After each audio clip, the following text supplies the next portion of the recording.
What's going on, everybody? TRAE4JUSTICE back in the building, coming at you guys with the official sentencing of Darrell Brooks. I know that is weird because we just came off of the sentencing, or at least I've reacted to the sentencing. I know it's been years now, but he's just been sentenced for the assault case against Erica Patterson. I believe this is the one where he hit her with his SUV. I truly believe this is where he got the idea to just start hitting people with his SUV. He did it to Erica and then he just kept doing it. Now, Darrell is never getting out. He's going to be in prison forever, but him just getting time added on, I still love it. I'm gonna be honest. I just love the fact that he even has to deal with something like this. So let's go ahead and see how this turns out. If you enjoyed the video, please like, share, and subscribe. Let's get straight into it. Jones, on behalf of Mr. Brooks, he's present. I'm present. Good afternoon, Judge. Good afternoon. Hello, Mr. Brooks. Hello, Judge. All right, so we are here for a sentence. He's grown the dreads back out. Put something off because you had some surgery. I hope you're feeling better. We are now ready to proceed on. Sorry, he had surgery? Does anybody know what that's about? Because I'm hoping it has something to do with his legs. It would be so amazing if that's the reason why he's in the chair, even though I'm pretty sure it's just to restrain him. But yeah, why did he have surgery? I didn't hear anything about that. On this, the last time that we were in court, you entered a no contest plea and the court found you guilty in 21 CF 4596. Nice. Count 3, second degree recklessly endangering safety with a domestic abuse assessment, and in 21 CF 5020 of count 1, intimidation of a victim by threatening force. Are we ready to proceed with sentencing from the state's perspective?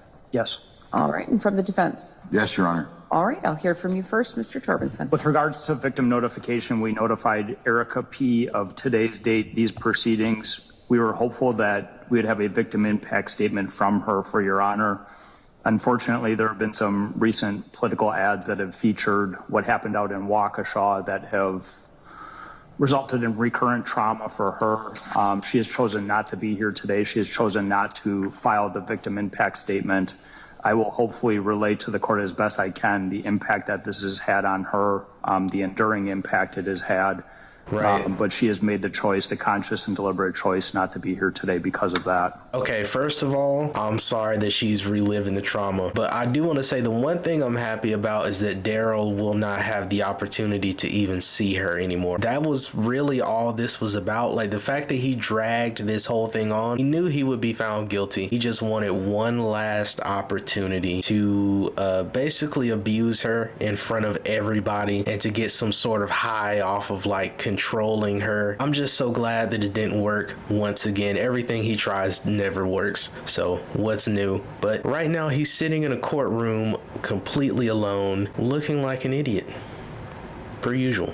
All right, I appreciate your making that record. I did file a documentation from Crime Victim Compensation for restitution. I saw it, thank you. When considering the serious nature of Mr. Brooks' offenses, Mr. Brooks' character, and the need to protect the public, the state is respectfully requesting that the court sentence Mr. Brooks to a substantial prison sentence in the Wisconsin state prison system. We are leaving the length of that substantial prison sentence up to the sound discretion of Your Honor. On November 2nd of 2021, Erica P. was staying in a hotel when she heard a knock on the door. She opened the door to find Mr. Brooks there, who was immediately argumentative with her, confronting her, took her cell phone away from her to prevent her from calling anyone for assistance or help. Erica left the apartment building and began walking down the street, and Mr. Brooks got into his red truck and followed. He would corner Erica at a gas station, get out of the truck, continue to argue with her, punch her in the face, resulting in a swollen eye, repeatedly attempt to get her inside of the vehicle. And then when she refused to get inside the vehicle, he would get inside of that truck and run her over. Pure garbage. Garbage human being. She suffered a dislocated femur, a fractured ankle. She had a swollen eye, she had cuts to her legs, and perhaps the most vivid picture taken by the Milwaukee Police Department is that of her pants. would show the tread marks from Mr. Brooks' tires, the tracks on her pants that had to be cut off her at the hospital so that she could be treated. I'm sorry, but once again, I said this in my last video about Darrell. When you just hear like the basic description of things, you don't fully understand how crazy it is. But when they go into detail about how horrible of a person this dude was, like, what is this right now? It's just insane. This entire situation that he just broke down, it's like a nightmare. The idea that she left, I think he said a hotel or her apartment or something like that. She left to get away from him. He tracks her down, punches her, and then runs her over with a car. Whatever they sentence him to, I hope this time around it has something to do with actual physical bodily harm to him. I know they can't do that, but man, I wish that was possible. Okay, all right. That same day, November 2nd of 2021, there was a young prosecutor in the Milwaukee County DA's office. She was finishing a domestic violence felony jury trial. There was no victim that showed up for that trial, but she chose to go forward on it. She obtained 2 guilty verdicts from that case. That evening and the next coming days after. Sorry, let me actually go back a little bit so I can hear the full context of what he just said. That same day, November 2nd of 2021, there was a young prosecutor in the Milwaukee County DA's office. She was finishing a domestic violence felony jury trial. There was no victim that showed up for that trial, but she chose to go forward on it. She obtained 2 guilty verdicts from that case. That evening and the next coming days after proceeding on a trial, she would review 22 domestic violence referrals, one of which was this case. She would reach out and try and make contact with Erica. Man. And she couldn't get a hold of Erica. The allegations were so severe, so serious, that this young ADA chose and said, this case needs to be charged. Something needs to be done about this. Beautiful stuff. Yeah. Very, very true. So without victim input, this prosecutor issued charges of obstructing an officer, disorderly conduct, misdemeanor battery, and second-degree recklessly endangering safety, in part because we didn't have the medical records from Erica. Unknown to this prosecutor, unknown to the district attorney's office, was what Mr. Brooks was doing after he was apprehended and in the Milwaukee County Jail. One day after being apprehended and in custody, he would reach out and make a phone call and involve his own mother in intimidation. He would ask his own mother to reach out to Erica and tell her not to show up to court.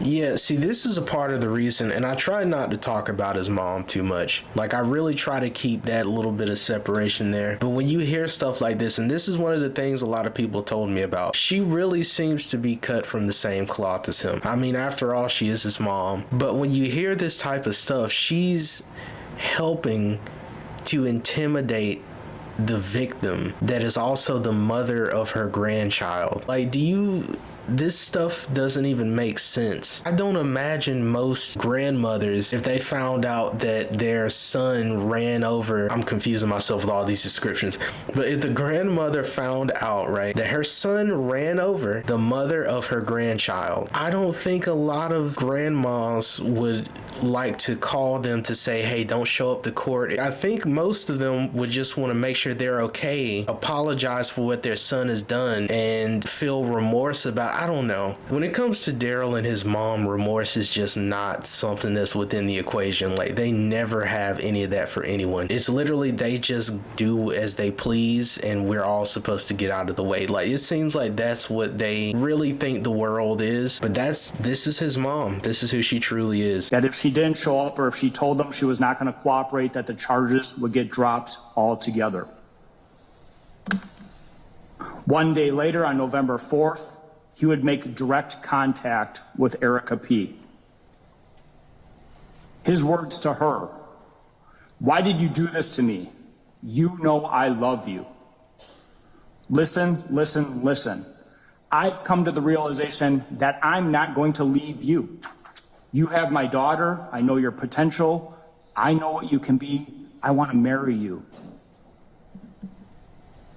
I'm not going to play anymore. Will you marry me? And then the very next sentence, I hope she said no. then you need to call them people, meaning you need to call the prosecutor, you need to call the district attorney's office, you need to make sure that these charges are dropped. 2 days Ridiculous. after running over his girlfriend and the mother of his child, he's using emotional manipulation, promising a future, promising marriage, promising change, all in an effort to try and get Erica to drop the case and the charges.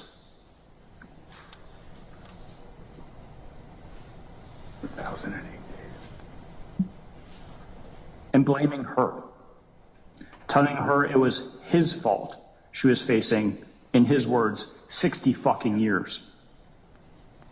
And telling her she should have kept her mouth shut. Telling her the pain it was going to cause his mother because she called the police and made a report. That's all that matters in Darrell's world. Literally, that's The tenor of those calls would change significantly from emotional manipulation and promises of a future to direct threats of violence.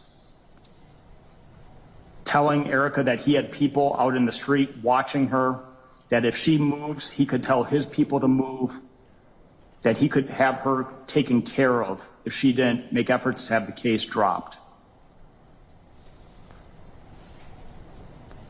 Mr. Brooks is a really smart individual. I'm sorry, I'm only chuckling right now because I'm pretty sure Darrell is like completely alone, right? I mean, he might have people that are on his side in some way and they're okay with doing things on his behalf. I have no idea, but this just sounds like empty threats. I'm so surprised he didn't say something like this in the trial. It's funny to imagine Darrell actually has anybody that would do anything on his behalf, which is like insane if there is. Man, this shows how far this dude is willing to go, which, like I said, it shows how dangerous he is. He's willing to say and probably do anything at all just to get out of a situation. There's no conscience that gets in the way of him doing anything at all. He knew that her medical records would be crucial in this case. He told her not to sign a medical release, and that if she did not come to court, in his mind, there was no way that the state could prove the charges and the case would be dropped. Oh no.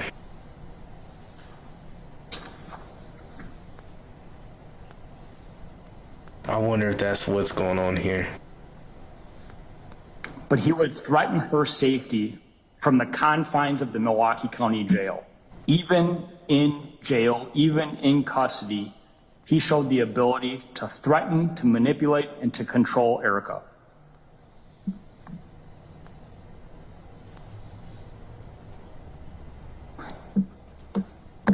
Mr. Brooks is the epitome of a domestic violence abuser. Very true. Someone who you even think when they have them locked up, they're offending and controlling.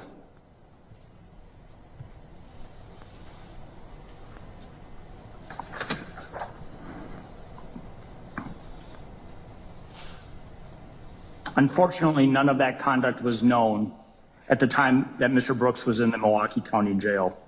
It was discovered after the events took place out in Waukesha, and I'm going to talk about Waukesha little, if at all, today, because what we're here for is what he did to Erica in Milwaukee County.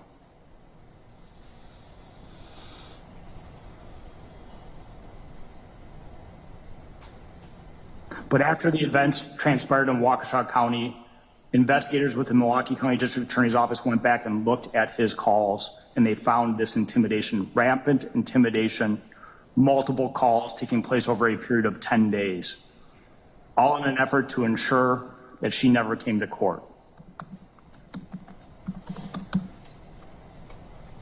All in an effort to try and escape his responsibility for his actions in battering and running her over. I'm surprised he's not screaming right now. But maybe he's medicated or something.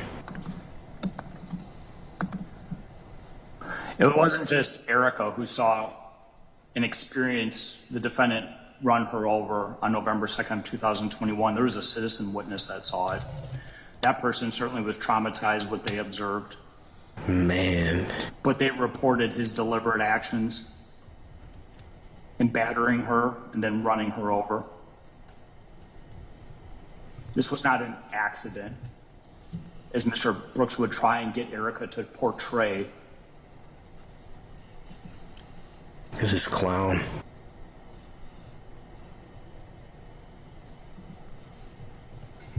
And so the offenses that this defendant committed in Milwaukee County are extraordinarily serious.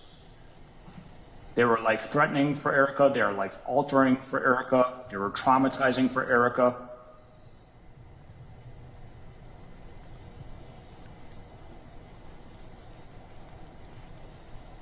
And then after the events of November 2nd, within the confines of the jail, he invades the province of this system.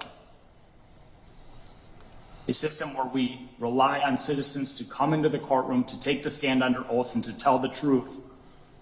He did everything he could to prevent that from happening. All in an attempt to escape responsibility.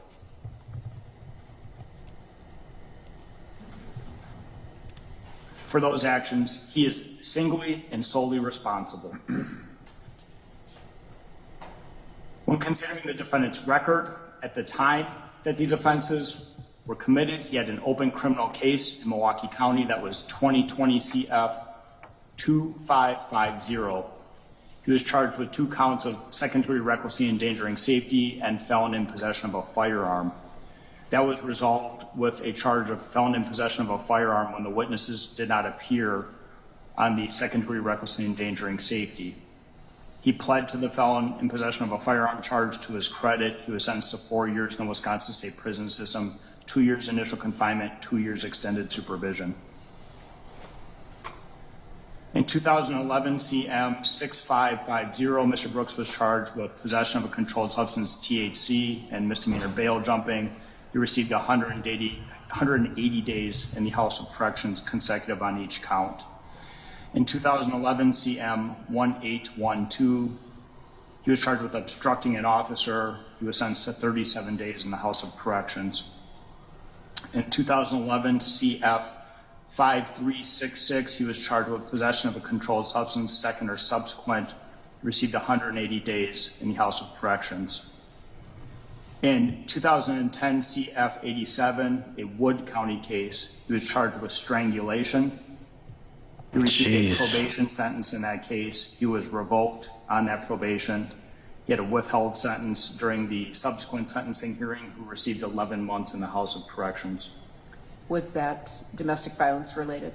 It's difficult to tell because it's not a Milwaukee County case, so there's not a lot of information that I could find on CCAP. Just give me 1 second, I can look. Yeah, that's a good point. See, this is the thing. Everywhere this dude goes, every single state he's ever gone to, it's just another violent thing. And like I said, I keep saying this, I don't know how he didn't catch like a 20-year sentence within all of this stuff, especially when you hear strangulation. You said Wood County? Yes. He's not screaming at this judge at all, though.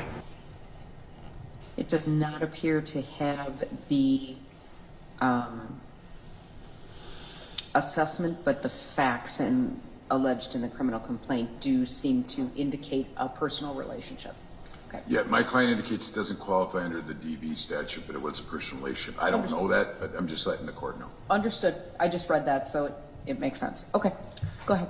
In 2005, CM 151, a case out of Manitowoc County, he was sentenced to 10 days in the House of Corrections. It's a misdemeanor offense. Beyond that, I forgot to write down the charge. I apologize about that. I believe it is an obstructing an officer, if my memory serves correct. In 2002 CF 936, he was charged with possession of controlled substance. Second or subsequent, it was marijuana. He received a 50-day sentence in the House of Corrections.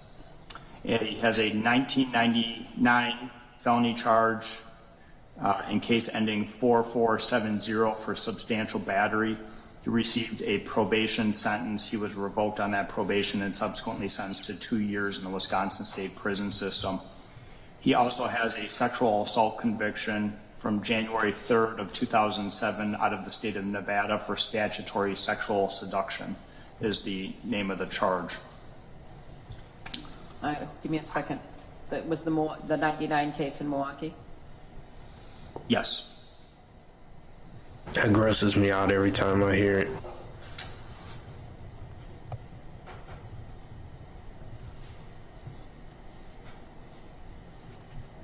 Obviously, everybody's watching me do this. I'm looking them up on CCAF, on my judicial dashboard, which has a little bit more information than other people are afforded. No problem, Judge. That's nice that she wanted to inform us about it. It does not appear that that has anything to do with the substantial battery. It had nothing to do with any sort of personal relationship, domestic violence, or anything like that. Okay. So that's Mr. Brooks' criminal record with regards to his character. With regards to Mr. Brooks' character, I do think it is a positive that he entered pleas in this particular case. At the point that Mr. Brooks entered pleas in this case, he had absolutely nothing to lose. He'd already been sentenced to hundreds and hundreds of years of time in the Wisconsin State Prison System out in Waukesha. Right. And so whatever happened on this case, from Mr. Brooks' perspective, his life has already been taken away in many aspects by the sentence out in that county.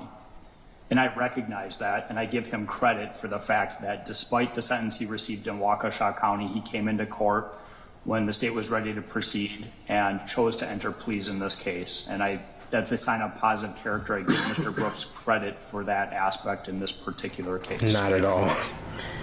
I think in this case, he just really wants to be done with it. Once he found out, he probably knew beforehand that Erica wasn't showing up, so he just wanted to be done with this, in all honesty. I don't see him doing this for any good reason. Your Honor, with regards to the need to protect the public, the state does believe that a substantial prison sentence serves the interests of the public in this case. I'm asking the court to make it a consecutive sentence, even though the sentence out in Waukesha exists, and I'm asking the court to do so for two reasons. The first reason I'm asking the court to do so is because these were separate offenses involving separate conduct and they deserve separate punishment. That serves the interests of both specific deterrence and general deterrence. Specific deterrence and punishment for Mr. Brooks, general deterrence so our larger community knows that when you commit separate acts, you're going to be held to account for those separate acts through the punishment. Understanding the sentence that was given out in Waukesha, I'm also asking the court to consider consecutive sentences for this reason. As a prosecutor and supervisor in the Milwaukee County District Attorney's Office, I have seen cases that decades ago have been overturned by the federal court system based on decisions regarding a person's choice to represent themselves. I'm really glad he brought that up. I mean, when you saw the fact that he chose to represent himself, I put two and two together that he was trying to find some wiggle room to make everything so hectic that he would be able to get out of all of this. Even though I've been seeing a lot of legal channels that are saying that most likely won't happen, and some of you in the comments have told me the fact that it's even a possibility in any way is terrifying. But yeah, I'm pretty sure it won't happen. I am not second guessing anything that happened out in Waukesha. I'm not second guessing the timeline of events out in Waukesha, but I have concerns because Mr. Brooks' attorneys filed a motion to withdraw on September 22nd. They were allowed to withdraw on September 28th of 2022. The case proceeded to trial on October 3rd of 2022, just 5 days later. And I know from watching that case that Mr. Brooks, during the course of that trial, made some requests for standby counsel. I don't know how the federal courts will review that. I don't know how they will consider that. But I do know from the state's perspective that Mr. Brooks poses a danger. And because of that, I'm asking that these sentences be run consecutively. to any other sentences Mr. Brooks is currently serving. Your Honor, for those reasons, the state is respectfully requesting that the court sentence Mr. Brooks to a substantial prison sentence, leaving the length to the sound discretion of Your Honor. The last thing I'll have the court look at are 2 photographs of Erica's pants that were cut off her from that day, showing vividly what Mr. Brooks did with his automobile. Jeez.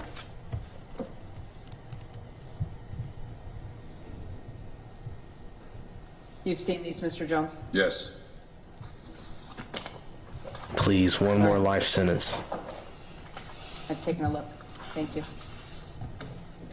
Okay, go ahead, Mr. Jones. I hope that's the end result. Well, look, I mean, the elephant in the room is what? 6 life sentences in Waukesha, right? So when we look at this, I'm not saying this is an academic sentencing, but in a large part, it becomes academic in terms of the outcome for Mr. Brooks. But I think what's interesting, and I think the state fairly points out, that Mr. Brooks could have simply just had a trial, could have put the victim through more torment and torture throughout this case, and he didn't do that. He didn't do that, I think, because Mr. Brooks recognizes that these circumstances warranted him to plead guilty. Now, look, the maximum possible penalty for the court here is 10 years in, 10 years out, and I don't think a max is warranted here. I think if we looked at this case in isolation and we didn't have the Waukesha case, we'd be arguing something very different. But we do have that, and that's certainly a backdrop the court gets to consider and, quite frankly, should consider. But when we look at those things, I don't think these facts, setting aside Waukesha, warrants the max penalty. I don't think his criminal history prior to Waukesha, which, of course, these instances predate the Waukesha incident. His lawyer is doing everything that he can. There's nothing that he really can do. Even that statement that he just made, it made no sense at all. To say that those things shouldn't be taken into account. He's literally just doing what he can right now. Going through the motions because this guy, he's cooked. I'm really hoping that we get that full sentence. I think he said 10 years in, 10 years out. Hopefully she just forces it into a life sentence, even though it's not possible. Warrant a maximum sentence. So then the question is, what do we do? Well, first of all, from an academic standpoint, we have 946 days credit on the intimidation. We have 1,008 days credit on the underlying case. Credit. 18 days of those are completely independent credit, even if you run it consecutive. In other words, from November 2nd, 2021 to November 19th, 2021, he was in on just this matter, or strike that, on just 4596, which is 18 days. He then went back in on December 20th, 2021 through today's date, which adds another 990. By my math, that's 1,008 days total. And I'm just putting that in the right spot. Then he has the 946. If you run the 2 consecutive, then I guess you would subsume 1,008 days on the one and then not on the other. But that's what the numbers compute to with respect to credit. With respect to this incident, Sorry, did you all see how weird Darrell was acting right there? It's like he was staring at his hands. He jumped for a second when he moved his hands. I really think Darrell is getting beat up in prison because hold on, let me go back. That's another 990. The way that he's moving right now. 1,008 days total. And I'm just putting that in the right spot. Then he has the 946. If you run the 2 consecutive, then I guess you would subsume 1,008 days on the one and then not on the other. But that's what the numbers compute to with respect to credit. With respect to He's definitely on something, incident, I think. Yeah, it's certainly not a case where I think probation's appropriate. Obviously, you got to consider that. I think that's easily dismissed given the seriousness of the crime. I don't think Mr. Brooks would even think that this is a probation case. But I don't think it warrants the maximum. What I'm going to propose the court do is I'm going to propose the court do 4 years in and 4 years out on each case, but I think that the court run them concurrent. So that's close to the maximum on each one. I'm asking the court to run them concurrent. The intimidation, even though it's phone calls, I don't think it's of the most egregious nature of an intimidation that we've seen come through these courts. There wasn't any sort of external efforts to physically thwart the witness, or some of the times when we see those efforts, these were phone calls. I understand the state views them all clearly as manipulation. Once again, absolute insanity. The fact that when he got out, he went to confront her immediately and then attacked her shows that regardless of what happens, he will be a monster. He can't even say based on certain things, he still should be let out at some point in time. The fact that we saw it and it's recorded on camera, I mean, what more could really be said? What more could really be shown? Like, he's just a monster. He's gonna be that. His lawyer's doing what he can. But again, they're not at the high end of the scale when we look at those types of cases. When we look at the underlying case, that one I think has some aggravating factors, and that's why I think close to the maximum is warranted of 4 in and 4 out. I think concurrent makes sense. I think running a concurrent to the Waukesha case makes sense. And I think even if you run the sentences concurrent, despite the potential concerns the state may have, and I have no idea what's going to happen in his appeals, whether they are in state court or in federal court. I don't think really this court should speculate on that. I don't think that's the issue that this court's dealing with. The issue this court's dealing with is how do we sentence somebody under these circumstances with the character of this defendant, with the sentencing factors in this case. And that goes to the seriousness of the crime, the need to protect the community, and then, of course, his character. When we look at that in isolation, and I understand that's difficult to do, I think a sentence that is near the maximum is appropriate of the 4 in, 4 out on the underlying case. On the felony intimidation, I think running it concurrent makes sense. I think if this was an isolated case, it very well would be running concurrent, or at least likely could run concurrent. And so I don't think that we need to pile on top of that. I mean, at the end of the day, he has 6 life sentences in Waukesha, plus. And I understand largely this might be academic, but I think that when we try and isolate each individual case for a sentencing, which we're supposed to do, that's the right sentence for this case under these facts with this defendant. And I'd ask the court to follow that recommendation. All right, thank you.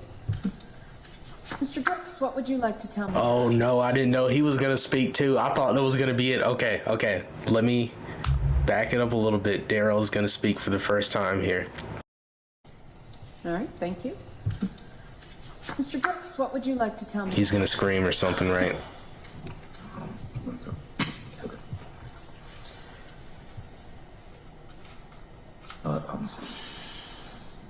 First, I just want to thank you for how you've handled this case. It's been three long years that I've been coming before you now, and just want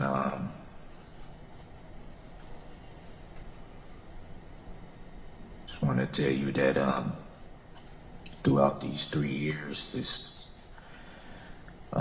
this matter has affected the people that matter most to me, namely my children too have been affected by this. It's kind of like I'm sorry, this is like a continuation of what he did in the very last day of his sentencing. The pausing and pretending to be choked up, and now he's bringing his kids back up again. Like, this is insanity. He's just right back to it. This is the only trick he has up his sleeve, and he's just doing it again as if we didn't see you do it in the last trial. Sure, I'm sure it'll work this time, Darrell. A rift. This situation happened with, the mother of one of my children. And,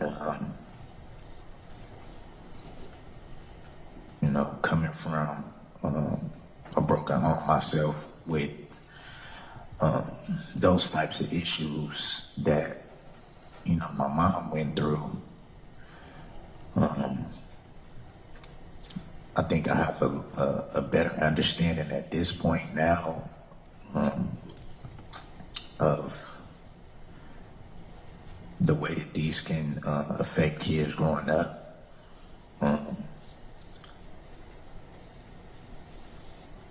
I want to say that I take responsibility for my actions fully.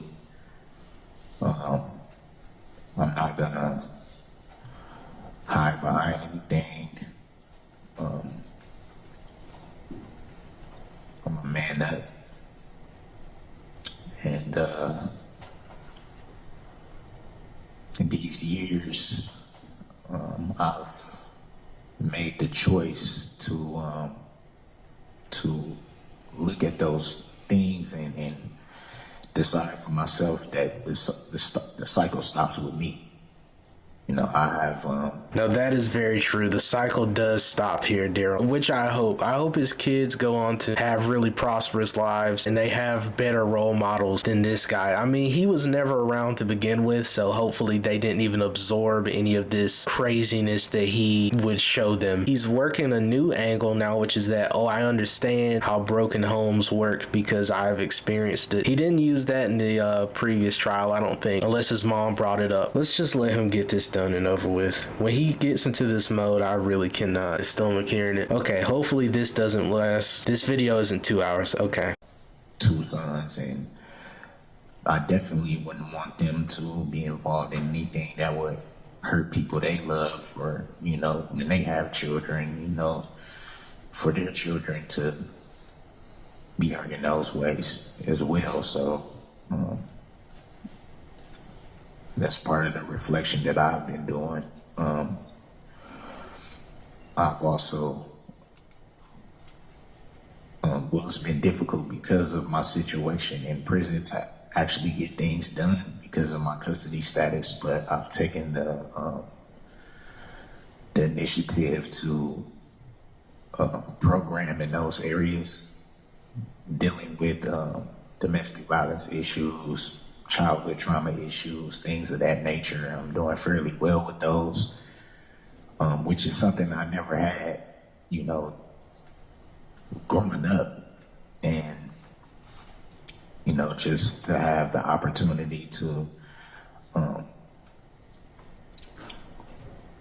look at better ways to deal with frustration, deal with anger, to deal with understanding.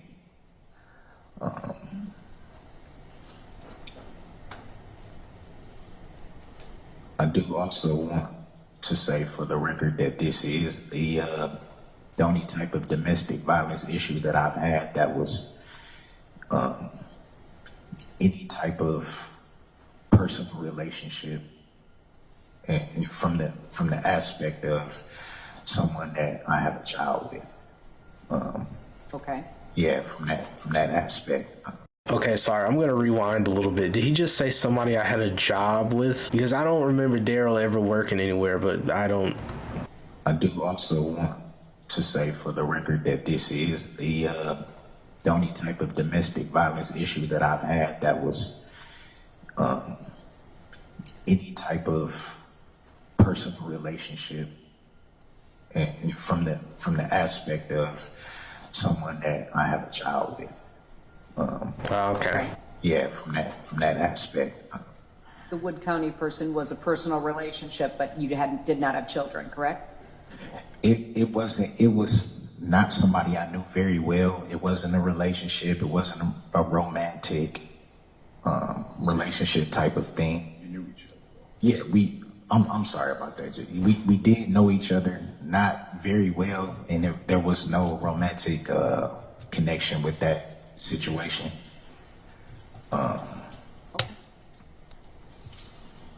Further shows he's a menace. Like I said, Your Honor, in these 3 years.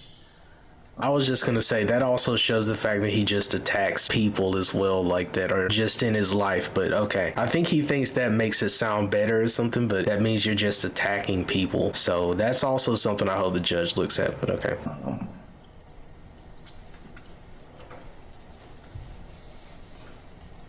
It's about trying to do what you can to, progress and move forward. And the biggest thing for me at this point is, to move forward. I obviously can't, change the past at this point. you know, people will see me how they will see me. I accept that, you know.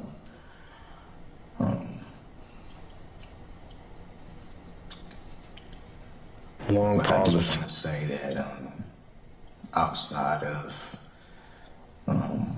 my other matter, I just want to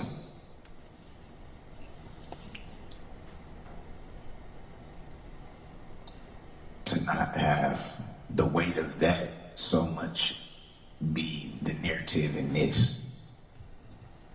You know, the whole time I've been coming before you, I think there was some concern about how I would present myself.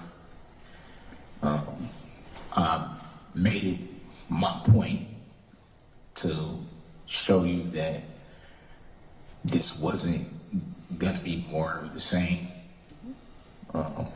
Why is he talking as if this is something that was done to him? That we just decided to grab this guy, put him in prison. But do you hear this part? He mentions, I'm trying my best to show you that that version of me that was in that trial, you're not going to experience that. Once again, he's working this manipulation thing, which further shows how dangerous of a guy he is. Like, he really thinks that he's laying it on and that people don't get what he's doing. But it's just the fact that you can flip a switch, become violent, and then go back to acting like you're an actual human. It shows how dangerous of a guy he is. Pretty sure he has hope that he's getting out, and that's why he's being remorseful in the idea that, okay, I can just serve this 4 years, and then if I win the appeal, I'm pretty sure that's in his mind, because none of this is real. I've done my best to make sure that I've respected Your Honor and, you know, your court and everything like that,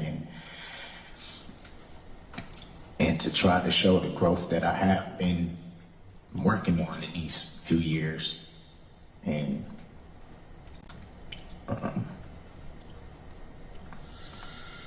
I guess to show more, a different side of me, more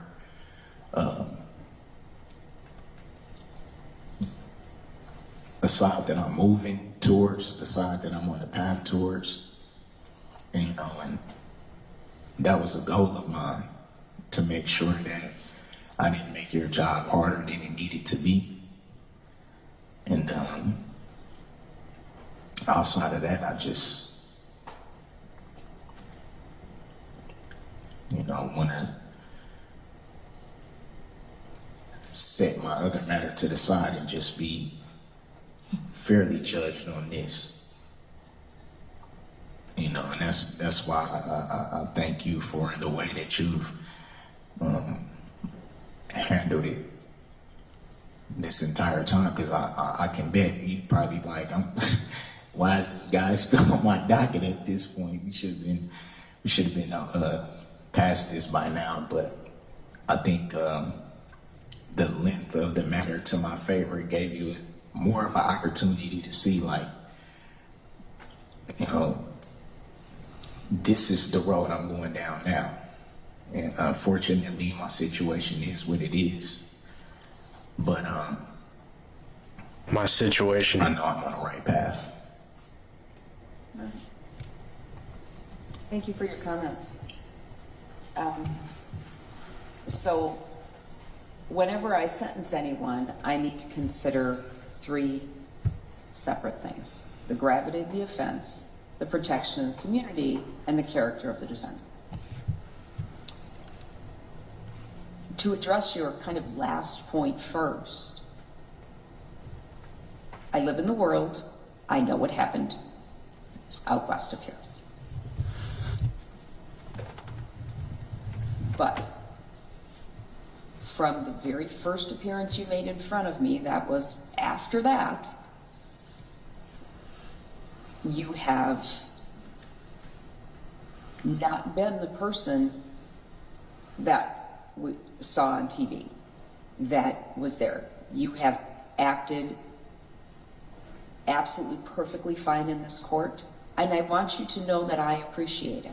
I thought she was going to go the route of, yeah, I saw all that stuff that you did on TV, so I know this is fake. I know you're doing it because you did it in the last one, because you knew you were going to prison, so you tried to charm your way out of it. I really thought she was going that route, but okay. There are security measures that are in place with the Sheriff's Department based on those issues, but you have never acted up in court.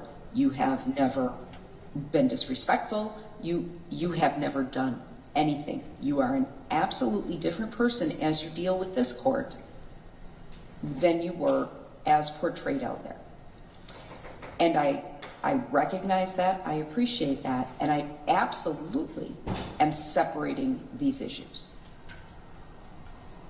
These incidents, the initial incident and the intimidation that took place thereafter, took place prior to what happened in Waukesha, and you will be sentenced simply on those.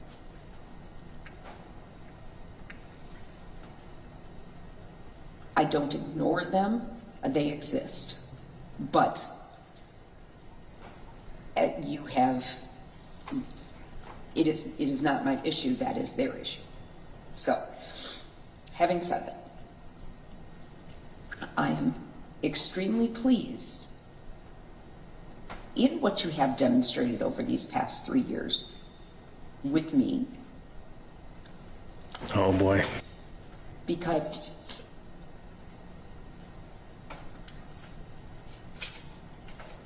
I believe that you are on the path that you say that you are. Oh no, I don't know what's gonna happen right now. I was kinda hoping that he would get that maximum sentence. She's not done. I hope this doesn't go in the direction of, you seem like you're actually getting your head on straight. I'm just gonna give you 4 years. What's crazy is that none of this really will do anything. It's a drop in the bucket in terms of all the time he's gonna get. But I'm looking at it as if like that's not the case. Man, I hope that's not what's gonna happen right now. Oh boy. Russ, can you get him tissue from Mr. Torbenson? You have an empty box in front of you, I believe. Oh no, he's really turning it on now. He's crying. Is, as I have to sentence you for these offenses, I have to look at your behavior for these offenses. I have a question for you before I get to my comments from that. In looking at your record, something jumps out at me. You have a number of offenses starting in 1999 all the way up to 2011. Some gaps. What happened?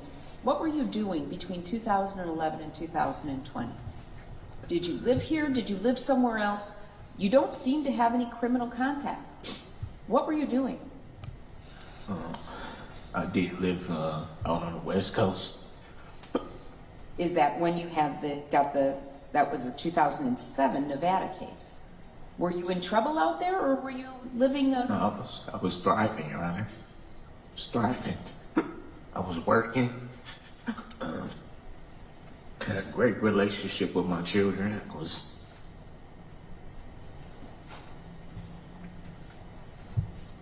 How old are your children? He has no idea. 21, 17, 13, and my youngest daughter just turned 10 last week. Which is the He one actually that you knows. shared with EP?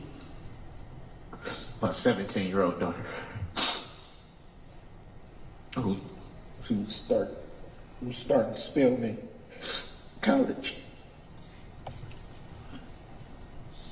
And I'm missing it. Well, you are, Oh my goodness, this is a disgusting display, isn't it? And he just lied again and said I had a great relation. Okay. I mean, once again, I don't know if he did at some point in time, just for like a brief moment, maybe he had contact with the kids. I have no idea. But from everything I've heard, I don't believe that he ever knew his children. I still don't think he knows them. But he's still saying in court that I knew them. We were doing great. And it's just weird. He acts as if this stuff can't be confirmed. I'm getting a little bit concerned, and I know I should not be concerned. The judge seemed like she was smiling when he said, "Oh, I'm missing it." That right there, she has a bit of a heartwarming smile because Darrell is really trying to lay this on. Oh boy. Okay. I'm missing it. Well, you are. But I'm that's so proud of her. that is an amazing accomplishment. I'm glad to hear that. She graduated a year early because her academics was so up to par. I didn't get the chance to see her walk across the stage. Good.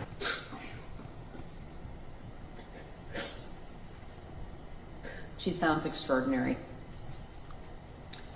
All right. So you were doing well. Right up until you weren't.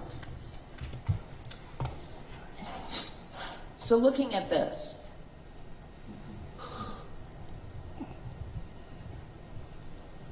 it strikes me that you don't have a relationship that goes on for 17 years, or roughly about thereabouts. And the very first incident of violence between the two of you results in you following her to a hotel, banging on her door, and when she tries to get away from you, following her, cornering her, punching her in the face, and ultimately running her over.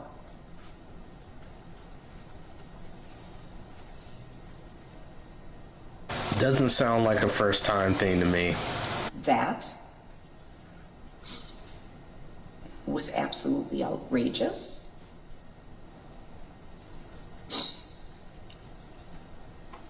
And you are so very lucky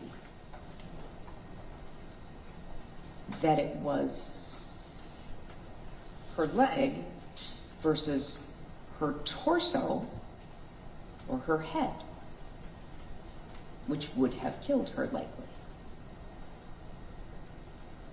Your behavior was so outrageous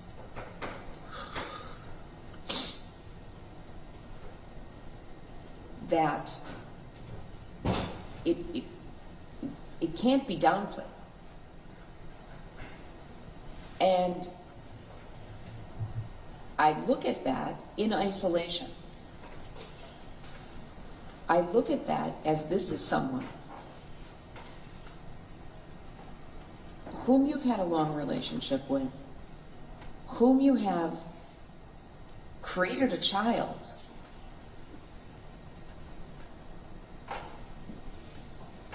and you disposed of her as if she were roadkill. That is such a perfect description right there. He disposed of her like roadkill. Darrell ran over her and then just left her for dead. And now he's sitting here sobbing, hoping that this will have some sort of effect. This dude is the purest form of garbage you could possibly be. And that behavior by itself is outrageous. Then you factor in the intimidation.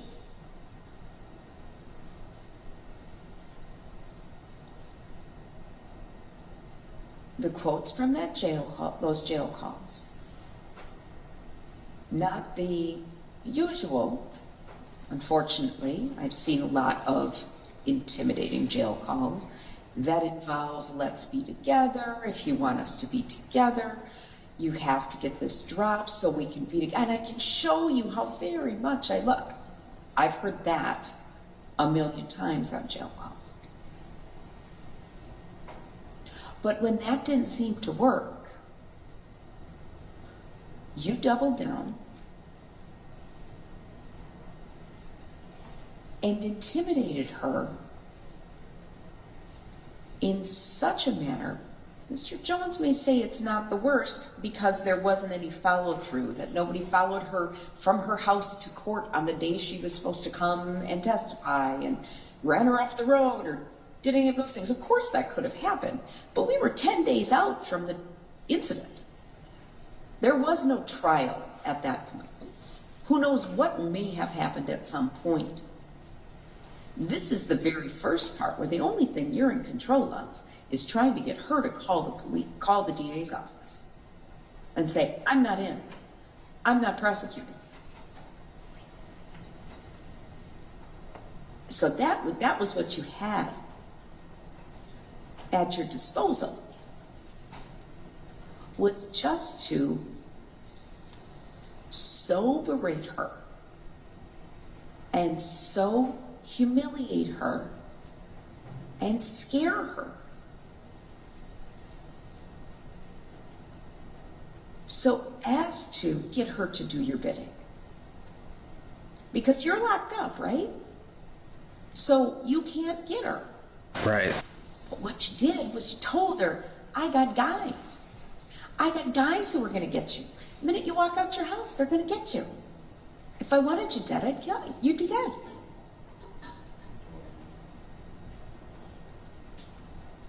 That is a horrible, horrible way to live. Because she may have 99% thought you were full of it. But that 1%, when she hears a noise in the house, or sends your daughter off to school,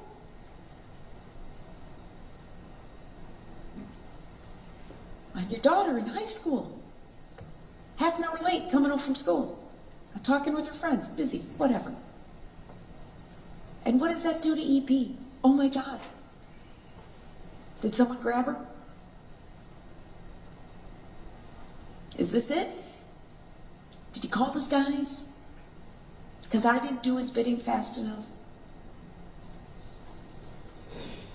I'm sorry, this judge is doing an amazing job. Okay, I'm not going to keep you paused for too long. This is a perspective I didn't even consider, though. If he's going to play the whole, oh, my daughter's going off to college and I'm so proud of her thing, you probably shouldn't have terrorized her in some form, right? Like, his brain is in his head upside down or something. None of this makes any sense. Somehow Darrell thinks just by saying, yeah, I loved my daughter and I love Erica, I guess that just makes it true. I thought for a split second the judge was actually like, oh, okay, you seem to be changed a little bit, but it's looking like that is so far from the case, and I'm very happy about that. That's absolutely horrendous behavior.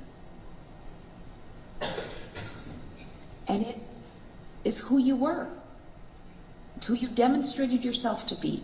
Whether that was the full content of your character, I can't speak to. But on those days, that's who you demonstrated yourself to be. I very much hope that you are on the path that you described. Because you likely have a very long life ahead of you. You spoke to your prisons, your custody status. Are you held in segregation? Are you by yourself? What goes on there? Housed in city. Makes sense. I appreciate the efforts that you're undertaking to better yourself. To say, this is not okay. And I've got to figure out why I thought it was. And if that is going to come through classes or anger management or reflection, as you put it, all the better.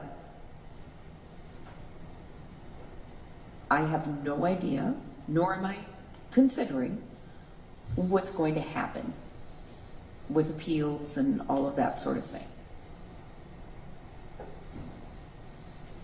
But you have to live with yourself.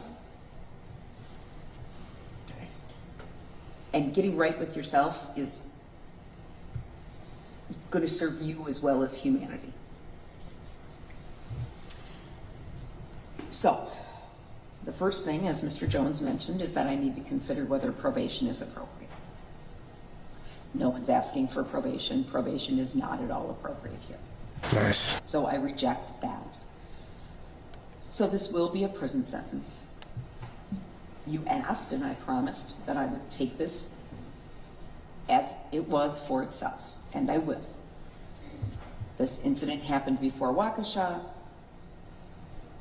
and I don't mean to, by any sense, give short shrift to what happened there, but this is what is before this court. So I do believe that this is a prison sentence. I also adopt the state's theory of these are separate acts. Your behavior in what happened at that hotel and then following her to the gas station and running her over was one day. It's all connected. And then you came to jail. Not in the situation any further, not faced with her, not presumably in the midst of anger. You may have been angry about a variety of things, but not in a face-to-face, we're having an argument anger. Right. And you opted to violate the court's orders by contacting her, by contacting your mother and putting her in the middle of everything, and contacting EP directly and saying the things that you said, which were horrible. And I suspect she will never forget them.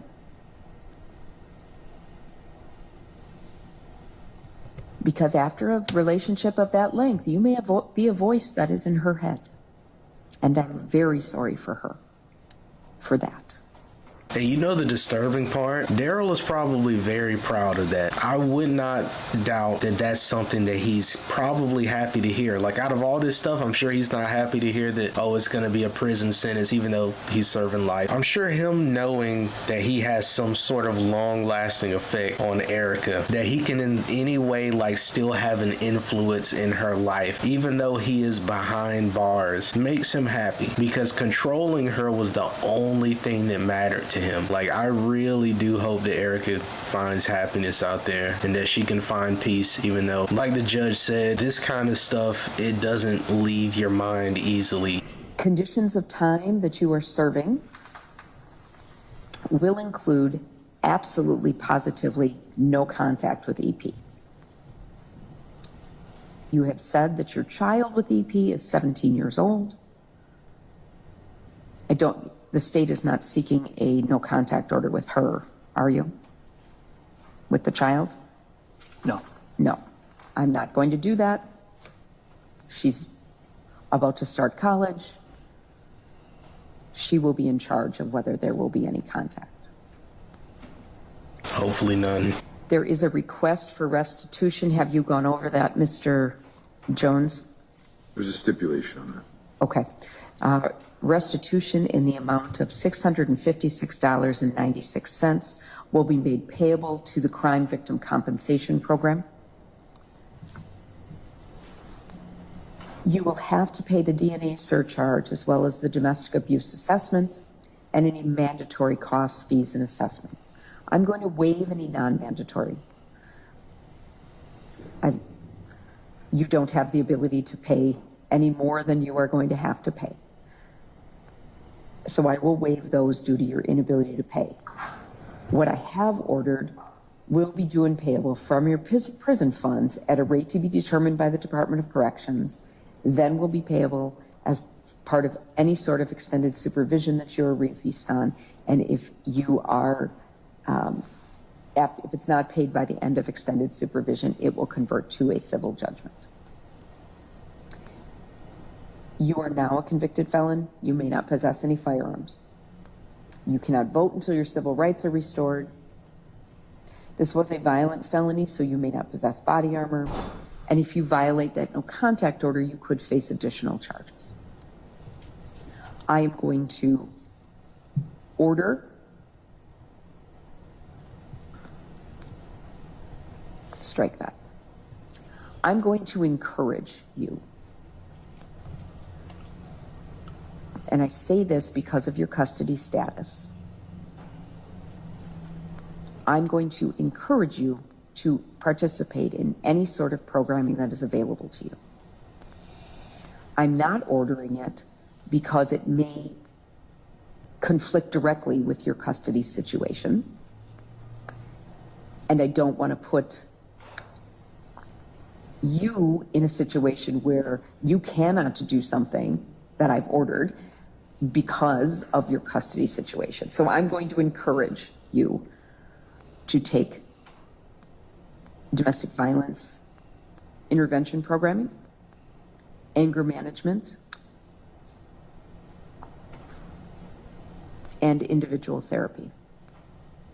Whether that will be made available to you as part of your prison sentence, I don't know.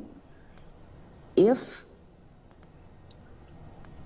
for some reason, I would do my part to find out. So I know you will. If for some reason you are released on extended supervision on this case and released into the community, those will revert to being suggestions to orders. Okay? yes, ma'am. So if you're released, they will be court orders then, if you have not already completed them in your prison setting. So now I need to turn to the amount of the sentence. All right, here we go. No confetti this time, unfortunately. As Mr. Jones noted, this was punishable by the possibility of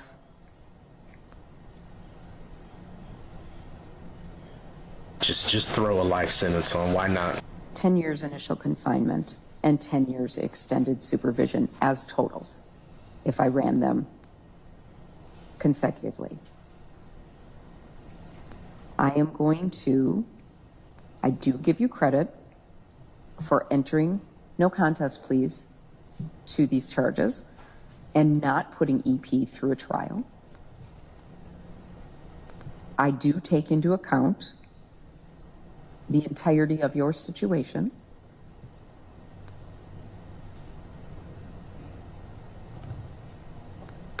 Therefore, I am going to sentence you as follows. On 21 CF 4596, count 3, the second degree recklessly endangering safety with the domestic abuse enhancement, I will sentence you to 9 years in the Wisconsin State Prison, 4 years and 6 months initial confinement, and 4 years and 6 months extended supervision. On 21 CF 5020, count 1, the intimidation of a witness, I will sentence you to 9 years in the Wisconsin State Prison, 4 years and 6 months initial confinement, and 4 years and 6 months extended supervision. Those counts will be consecutive to one another because they were decisions made on different days. You made volitional decisions to engage in that behavior on separate days. And it will also be consecutive to any sentences that you are serving from any other jurisdiction.